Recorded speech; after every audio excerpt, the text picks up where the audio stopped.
Somebody's doing something they shouldn't do, but let's have a look. There it is, 16-inch rifled cannon. It's Point Bonita.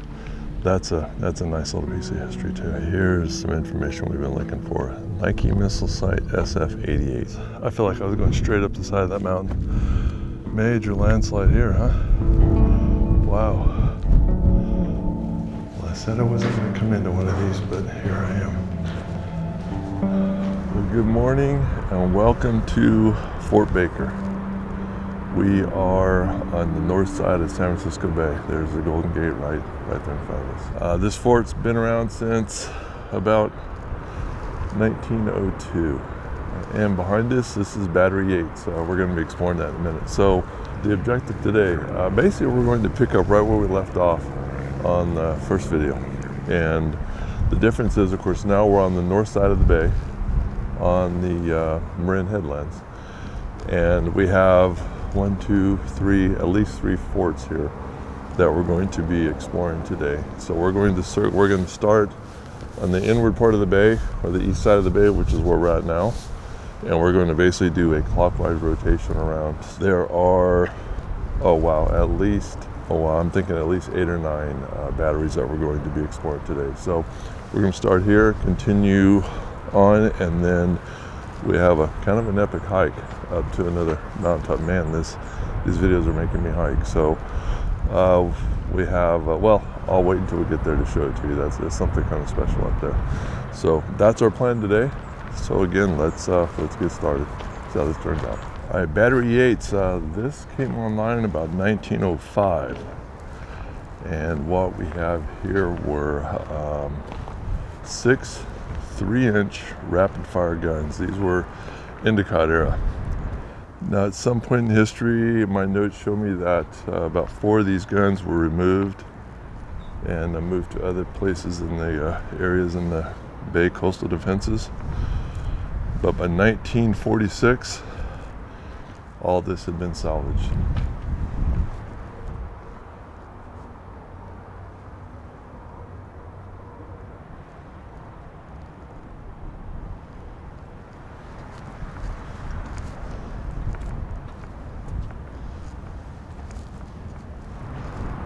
Let's head over here. Get a little better view maybe. Now here's the curious thing about this. I want to show this to you. There's the Golden Gate Bridge, looking that way, shrouded in fog, because this is San Francisco. But we're actually looking into San Francisco Bay. And so these guns were basically pointed inward. So I guess if you were to get past the initial coastal defenses again in here, you're not home free just yet.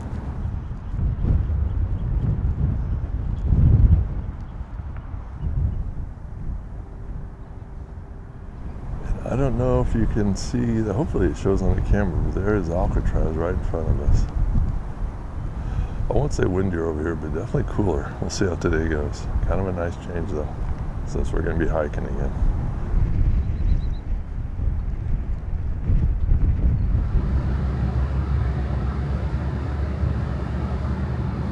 And this is Battery Ridge, 1876, never armed due to budget cuts and changing technology. But it was armed again in 1893 with 4 15-inch Rodman smoothbore guns. And these are actually sourced from Battery West. And by the way, 5 of the 9 emplacements were never used to make room for Battery Spencer, which we're going to look at next. And yeah, just that close. Here's Battery Spencer. 1897, it had 3 12-inch rifled cannon on non-disappearing carriages, the Endicott era. One of the guns was relocated to Battery Chester in 1917, and the remaining 2 guns were removed and scrapped in 1943. Here's another emplacement right here. So there are the 4 emplacements that were used.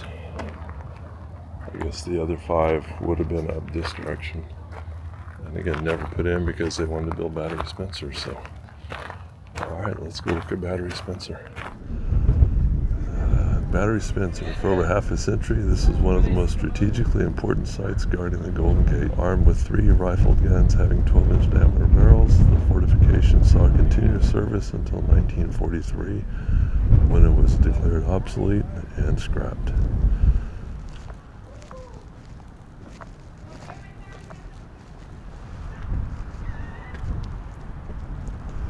Look at the base for these guns. Oh my gosh. Wow.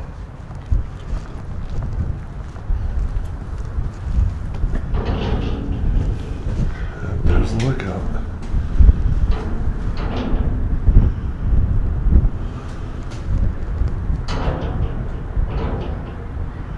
This is a popular place, not because of the fort, but because of the lookout. But even the lookout is obscured today. A lot of fog.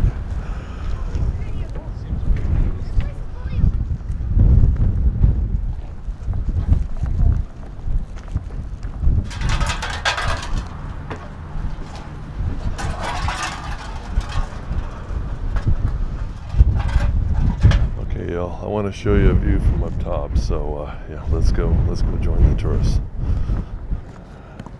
Let's be brave. Well, I suppose on a clear day, this is a fantastic view. Wow, I don't think I've ever seen this many love locks. Cables on the north end of the Golden Gate. Hopefully that's showing up. It's official. I have never seen this many love locks. Wow. Alright, so this is a first, y'all. First time this has happened in all these batteries. It feels like you're walking down the streets of an old ghost town. Kind of like Main Street, right? Yeah, this is crazy. Which I guess in essence, that's what you're doing. This obviously was Main Street at one time. This is something else. Here, let me show you this. Look at this. We got ourselves a fireplace. Yeah, must be the commanding officer's residence, huh? Look at that.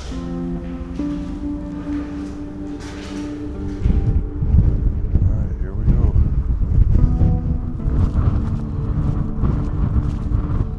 We are approaching, I should say, right on top of Battery Wagner. We're gonna go down and have a look. Man, let me tell you, this is interesting because look where, it's like we actually came out beneath the fog layer.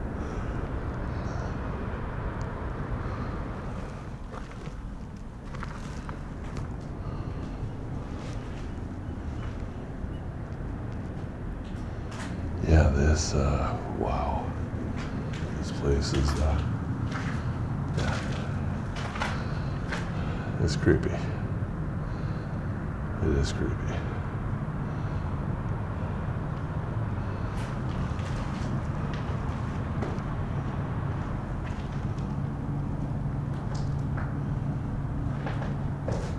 I wonder what this was for.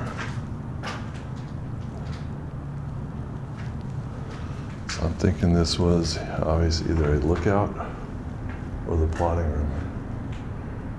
Oh, this is nasty. I just got a face full of spider webs. Look at that. All right. Hopefully I'm not carrying them around on me.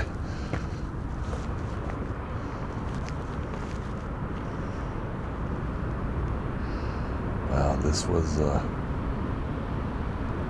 is quite an installation, man. Looking right out on the harbor. And again, we can barely see the Golden Gate through the fog. But yeah, so any of the bad guys coming in this way, you're basically sitting right on top of them. Yeah, but considering they never had to fire these guns in anger, they had some fantastic views while they're passing the time. Okay, I guess I should share the info here. I guess we caught up in the spider webs, the hike down here, and the view. That forgot about it. All right, this is Battery Wagner, built in 1901. It had 2 Gun emplacements, these were 5-inch rapid fire guns from the Endicott area. The guns were removed in 1917 and sent to Europe, I'm assuming for World War I. And after they were removed in 1917, this was never rearmed. So this place has been sitting vacant since 1917. Wow. Okay, well, I did a time check. I don't have time to hike this one because it's a pretty good hike down there. Totally doable, it's just time consuming. But way down, you can kind of see this cove in front of us. That was the other battery here on Marin Headlands facing south towards San Francisco. And this would have been battery Kirby. It came online in 1900, had two 12-inch cannons on disappearing carriages. Gun number 1 was dismounted in 1933 and shipped to Fort Winfield Scott, and then went to the Philippines. And then gun number 2 was dismounted in 1941 and also sent to the Philippines. And the carriages they were mounted on were scrapped in 1942. There's actually a campground down in this cove. All right, we are in the tunnel of Battery 129. Now this was intended to be two 16-inch case-mated guns. Now the guns were delivered on site, but the carriages for those never actually made it.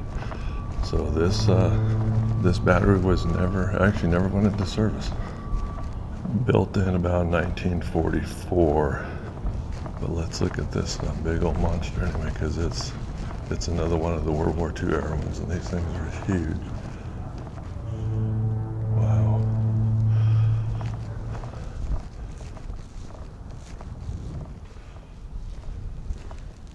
And look at that. Oh, this thing is huge. Huge. Two 16-inch. Yeah, case-mated guns. Look at that. And never installed. Again, the guns got here, but the carriages for them never made it. Oh my gosh, look at the size of this thing. And similar to what we saw down in the South Bay at Fort Funston, right? Yeah, kind of the same era. Those were actually filled in with dirt though, so this really kind of showcases what those things would have looked like. I like what the Park Service has done here. They're building the bridge across. That is awesome. Just look at the size. Kind of demonstrates the weight of the weapon, but also the power behind it if they were to fire this thing. Wow. And again, not a great day for showing the view of what they might have been firing at, but yeah. San Francisco Harbor. It's going to be foggy all day, I guess.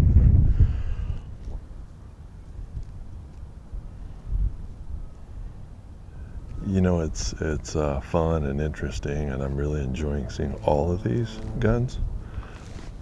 But these World War II era fully case-mated guns, wow, what an engineering marvel at the time, huh? Wow. This is a nice little exhibit. We are right here on this, actually here, right here. We are up here on top of the mountain there. Wow. Yeah, that's a commanding view, isn't it? And then where we just came from, yeah, Fort McDowell, or Battery McDowell, that was down in here. No, I'm wrong. It was right over here. We're right over here. Yeah, that's just amazing. We're here prior to that. We're over here, so nice exhibit. All kinds of crossfire coming through here. It's amazing. The gun barrels in San Francisco that were shipped here. It said never named because it was never finished. This battery was designed for the biggest, most powerful guns ever used by the United States military. 16-inch calibers that fired 2,100-pound shells that could hit ships 26 miles out to sea. Construction began in 1942 and was almost complete when it was halted in 1943. World War II had turned in favor of the Allies, and military leaders were confident that there would be no Japanese attack on this coast. Says if the fort had ever been given a name, because not being completed, it was never given a name, it would have been right in there in that cutout. And these little iron rings here, these were for them to secure the camouflage that would be over the opening. Wow, that.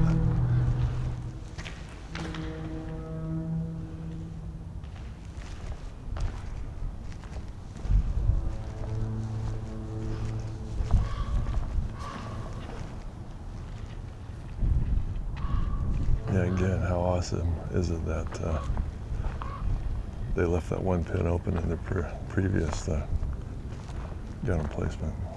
All right, I think we're creeping up on our Nike missile site. Seeing signage here, we might be closed down now.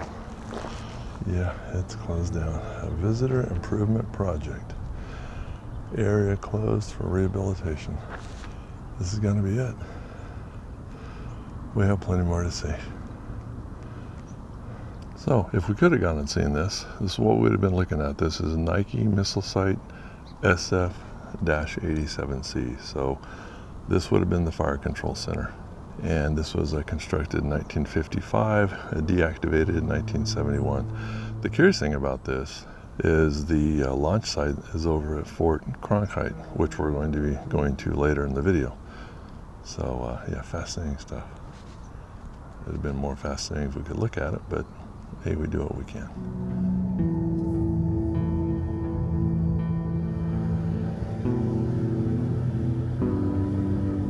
All right, everyone, we're a little farther west on the Marin Headlands with got a big airplane flying overhead and a big boat in the harbor that we can't see because of the fog. But we are here at, if I'm saying the name right, Battery Rathbone, Mendell, 1905. This had 4 6-inch rapid fire guns designed to defend the minefields of the harbor entrance, which is right over that way.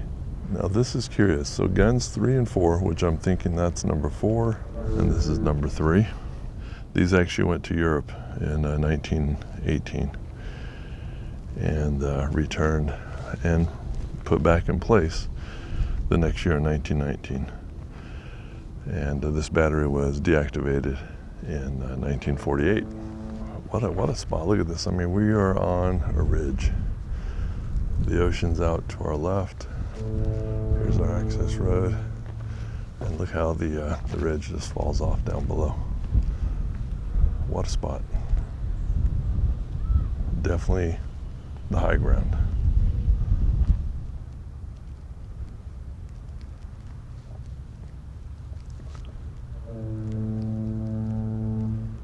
Okay, we have made it to Fort Barry. Yeah, look at these old buildings. Wow. All right, here's some information we've been looking for. Nike missile site SF-88. Cold War era defense installation. By 1945, the age of aerial warfare had fully arrived, and the U.S. Army sought a weapon that could intercept enemy aircraft. In 1951, after years of research and development, a supersonic missile controlled by ground-based electronic equipment was developed. The Nike, named for the Greek goddess of victory, could take down an airplane 37 miles offshore. And then as Cold War tensions and fear of a nuclear attack on the American mainland grew, the Nike program acquired new Hercules missiles. Armed with a nuclear warhead, the Hercules could travel 75 miles, destroy everything within a 20-mile radius of its strike, and eliminate an entire formation of airplanes. And to think that's considered primitive technology by today's standards, that's just amazing. But next we're going to go hike Battery Alexander, and here's why I want to see this. It's a fully armed 1906 battery with 8 12-inch mortars designed to fire shells in a high arc up and then down onto the decks of enemy battleships. Low trajectory gunfire from nearby batteries aimed close to the enemy's waterline would have joined Battery Alexander's mortar fire. This is cool. And then it says, because it was believed that mortars were less accurate than guns, all the mortars in a pit or an entire battery would fire at an enemy battleship at the same time. Can you imagine the noise of that? However, by 1918, during World War I, it had become clear that these massive weapons were more accurate than had been expected, and 2 mortars were removed from each battery, Alexander's 2 pits, and Battery Alexander remained a 4-mortar operation until 1943. Wow. Oh, this must have been a latrine, huh? Oh, yeah. You can't run your operation without a latrine. And this looks like this was where the mortars were mounted. Right here. What a cool operation. And that's unique. That's unique, man. We've been seeing all kinds of rifle cannon, smoothbore cannon, but not mortars. So look at this. This is quite a pit. What if this is the fire control center? Rollers.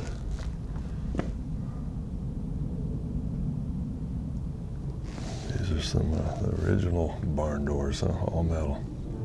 Yeah, and I like the big magazine here with all the roll-up doors. Oh look, we have another pit over here. Wow. Yeah, these must be fire control centers because here's another one.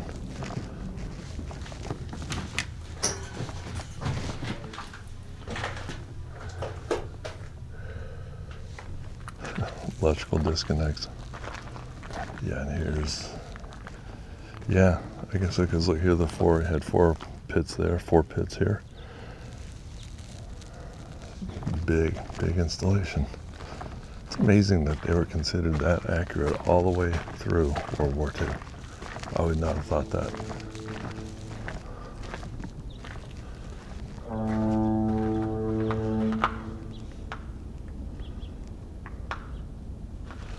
Well, the graffiti boys have gotten a hold of these, huh? But look, we can still appreciate, look at this. Look at the, I mean, that's a hinge of substance right there. Look at that, and these monster rivets. Ooh, those doors, you know, those are heavy. Wow. All right, what's this room down here? This one, you can see, it's not totally painted over. You can see a little bit more of it. Look at that. Wow.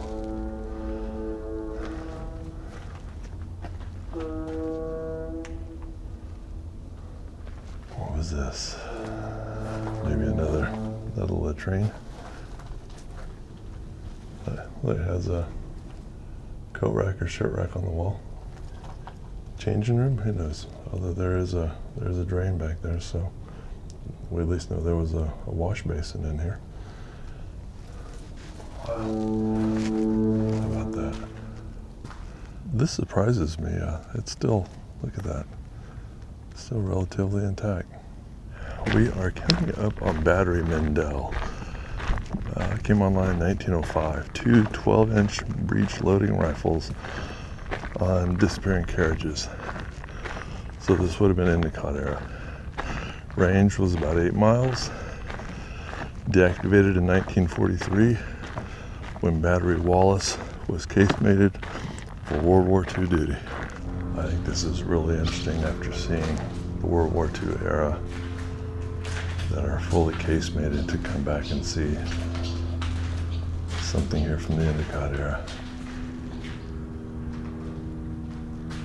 Yeah, this is, wow. Wow, this is really something.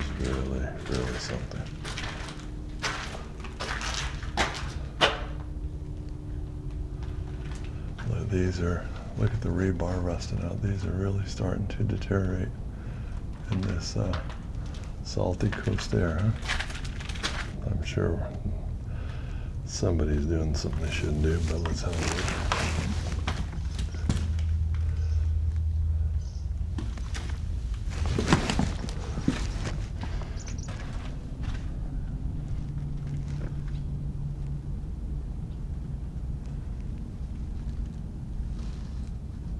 This one's really showing time right here. This is weathered. Wow. Oh boy, these are some big emplacements. Look at this. This looks similar to what we saw in the last video, doesn't it? Which would make sense. They're kind of from the same era. Wow. All right, here is our lookout. Ooh. That metal has seen some much better days, huh? Wow. Oh. Look how this is settling. Look at this. Look how the concrete here of the battery is fractured. Look at this. It goes all the way across. All the way across. Wow. So what that's showing us is that the entire front end of this battery, look at that, it's fractured and just gradually tilting towards the ocean. All right, I mentioned Battery Wallace when that came online or was fully casemated. Then this one was taken out of service. There it is right there, Battery Wallace. 1921, two 12-inch guns on barbette carriages mounted on open platforms. So originally that was all open platform. By 1943, the entire site was casemated on top of the original platforms. And that was to protect it, basically update it and protect it from enemy aircraft. That was deactivated in 1948. But a commanding view of the bay. All right, let's move on down the coast here. All right, I'm not sure what to make of that up there. It looks like maybe it was an old lookout post or lookout tower beneath the modern tower. And I'm looking, maybe this is that big boat we've been hearing blowing the horn for the last couple hours. He finally made it out to open sea.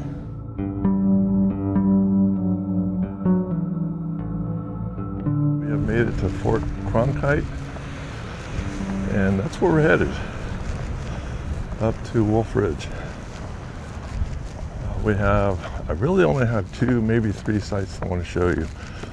Yeah, unfortunately, they're a long way up. Let's see what happens. We're really crunched on time, but maybe we'll get there. All right, we've made it up to Battery Townsley. By the way, look at that view back down on Fort Cronkite. Yeah, back across the bay to San Francisco. Still partially shrouded in the fog, but look at the size of this gun here. This is, wow, what a beautiful piece. But look at the history. Here it is, gun 386. Said in the shadow of this gun, a document was signed that ended the most devastating war in history. It said the battleship gun loomed over the ceremony ending that war when representatives of the Empire of Japan surrendered to Allied forces on September 1945. This gun, now forever silent, is a reminder of that horrific conflict. What a beautiful piece. Look at this thing, it's a monster. There it is, 16-inch rifled cannon. Wow. All right, and here we are, Battery Townsley, 1938. Now, my notes show that this battery came online in 1940, and as we just saw, there were 2 16-inch casemated naval guns, World War II era. Range of 25 miles, but get this, that while test firing one of these cannons, and it didn't say which, with live ammunition in 1940, it actually showed a range of 30 miles. Yeah, 30 miles. This was deactivated in 1948. And just for fun, and you can do this too, if you pull up a Google Earth or Google Maps, look at San Francisco, find San Francisco, and then if you look west of the Farallon Islands, I want to say that's about 26 miles. Or if you kind of look southeast, you'll see Foster City, and that's about, I think it was 23 miles. Anyway, kind of puts it in perspective that these big boys, they had some range. And they're still accurate at the range. That's what's amazing. Look at these little rusted rails. Wow.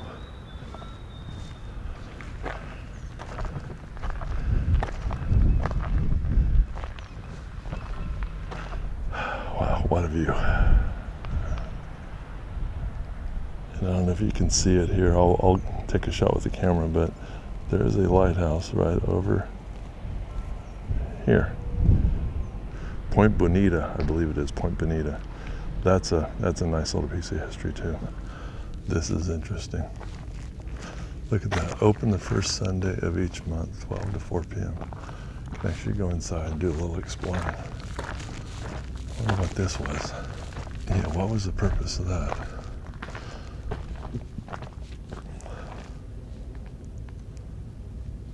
Huh.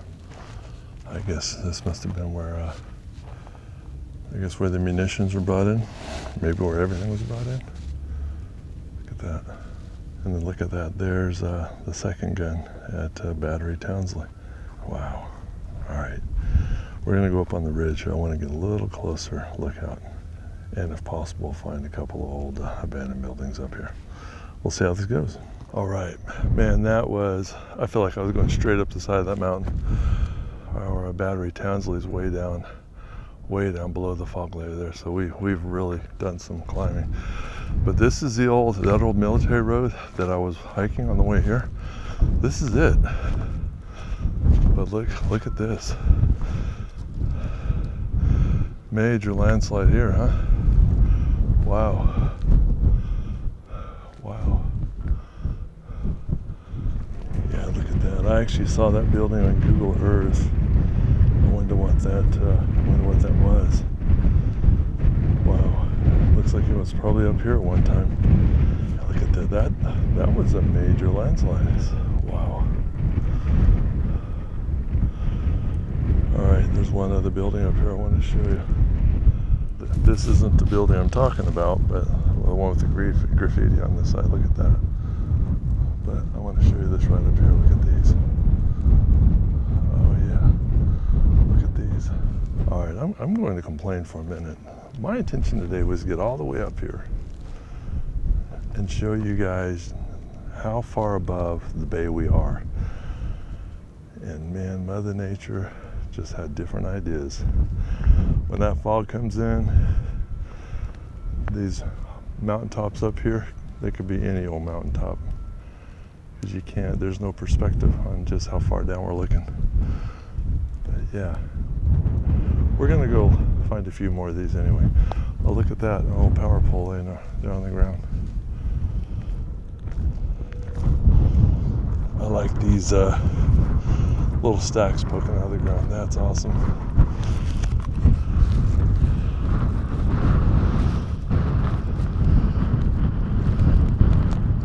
Oh, look at that, you guys. Look at that. That was the access. How about that? Wow. And yeah, this is a landslide right in here. Big landslide. Looking at Google Maps, this road here would have come out and kind of circled back. Well, you can see it. Here, let me zoom in. Okay, you see our road here. It continues down the hill. Right over, yeah, in that area. On the way to Battery Townsley. Look at all these tunnels. No, I'm not going in there. I'm not that curious. Look at this. I do want to show you this. Look at this. Wow. Similar to some of the other ones we've seen. That would make sense, wouldn't it? Yeah.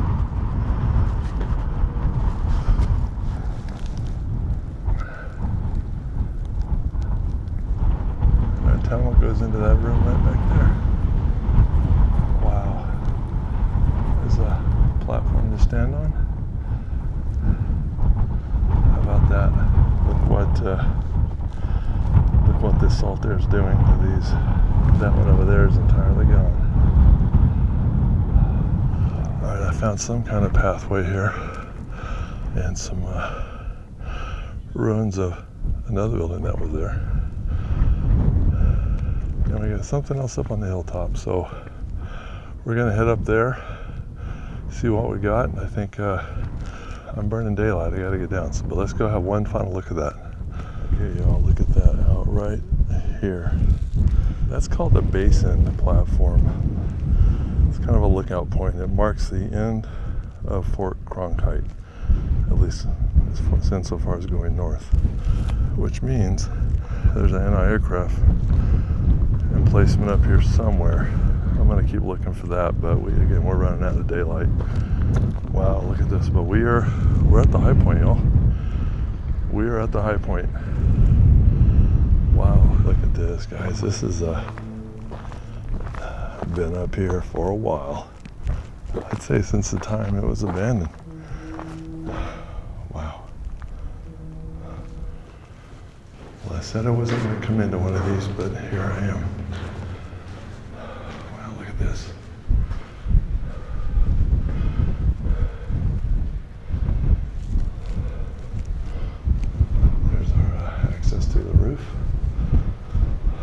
here's our access to the roof. I guess this is just a platform to stand up on, huh? And then, again, Mother Nature's not cooperating. So look at that. Beyond that fog and that hill there, that's all ocean. Now look at these old disconnects. This obviously was the power plant. Look at these huge conduit. And this platform I'm standing on, I guess this is where the generator would have been secured. And I was reading that most of these had gas-powered generators, which I thought was interesting. I figured they'd have diesel, but okay, y'all. And the safety of our little generator house, I have to admit, I kind of feel defeated. I really wanted to show you that anti-aircraft installment. I believe it's off on a ridge over there, but I don't know, I'm not sure. And I'm disappointed in myself because I had it memorized, I thought, where it was relative to where we're at now. And it's just not, it's not coming to me. And yeah, it's getting more and more foggy as we get later into the afternoon, and I'm 2 miles up the mountain almost, and I got to get back down.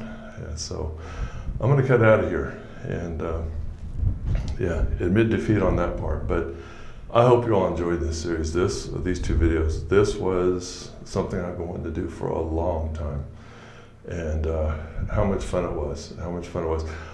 I got so in over my head because I way underestimated the logistics on getting to all of these batteries. So we didn't get to all of them. I knew that wouldn't happen, but man, it's some territory. And I've done a lot of hiking. Did a lot of hiking in my Yosemite Valley Railroad videos, but I've never done so much elevation change as I've done just in these last 2 days with these 2 videos. So anyway, but it was worth it. It was worth it. I've had a blast. So I hope you enjoyed it. I hope you learned something. I keep looking out here hoping that the fog's going to clear, but it's not. But anyway, as always, please comment, share anything that I missed, because I know I missed plenty, but I just wanted to give you guys kind of a quick overview. So let us know anything that you can add to the story, and I always appreciate that. And with that, I'm going to get back down the mountain while it's still relatively safe. And again, I thank you so much for being there with me. So we'll see you in the next video.